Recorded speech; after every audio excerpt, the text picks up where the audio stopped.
Greetings everyone. I hope this day finds you well. On October the 5th in Shelby County, Tennessee, a mother and her two children came under attack from the two family pit bulls.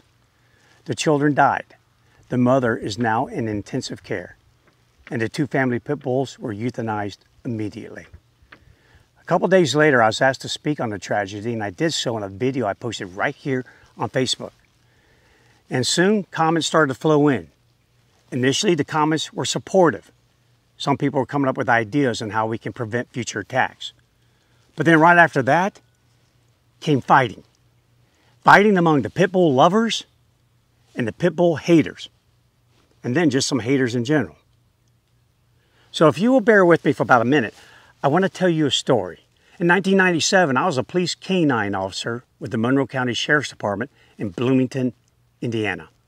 And at 1 a.m. in the morning, while I was on patrol, the call came out that there was a house fire. So I raced to it, and when I arrived, the house is truly on fire.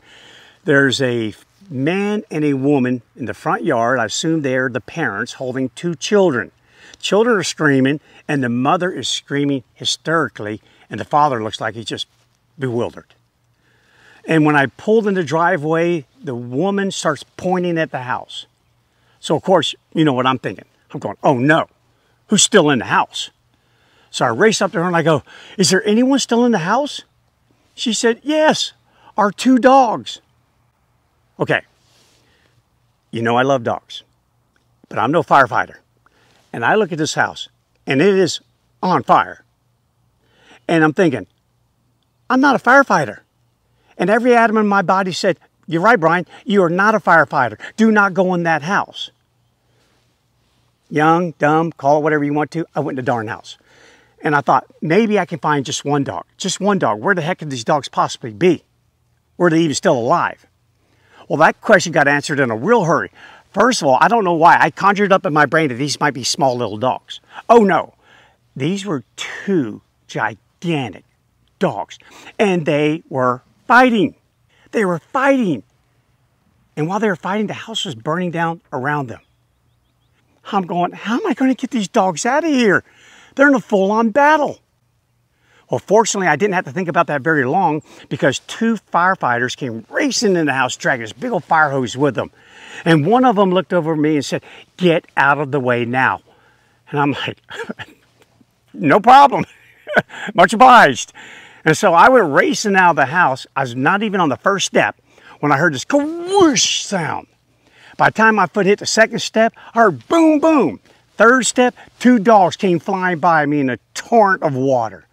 Those firefighters, using their brain, they blew them out of that house like they were pinballs in a machine. And out they went. And the dogs are saved. Guys, I tell you this story because that's exactly what's happening right now. We have two dogs fighting, pit bull lovers, pit bull haters. They are fighting and they're oblivious of the fact that the house is burning down around them. And what is that house? That house is the dream dog ownership that we all want. You know, the situation in the companionship that lowers our blood pressure, makes our heart go pitter-patter, brings a little bit of joy and happiness to our lives. Instead, we have dogs killing people, killing children. As it turned out in the house in 1997, faulty wiring was the culprit. And that is the culprit with us in our situation. It's faulty wiring between our ears. We need to shore up that wiring so future dog owners don't bury their children. And there's a million ways that this thing needs to be done. There's a million wires that run through this house.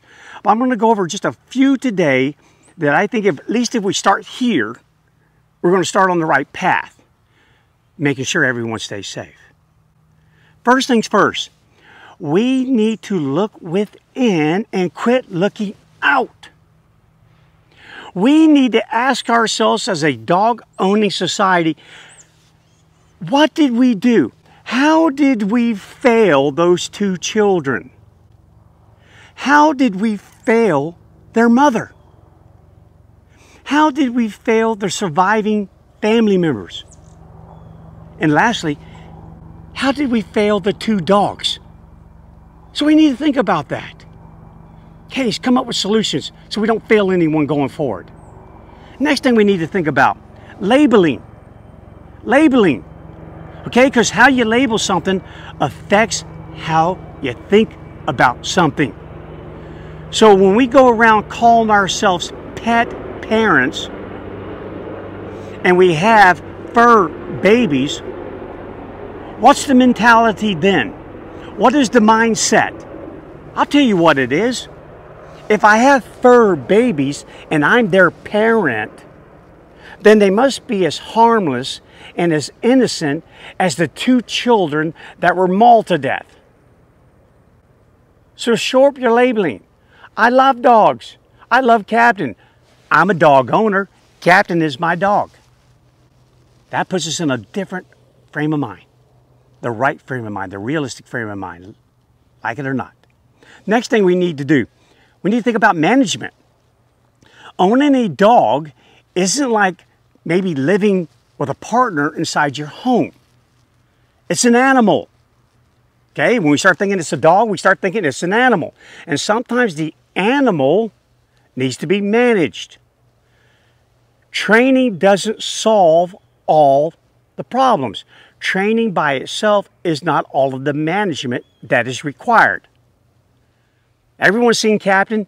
Captain is superbly trained. And everyone loves Captain. But know this, he doesn't love everyone. In fact, he doesn't like children. Children the ages of the 2 that were killed.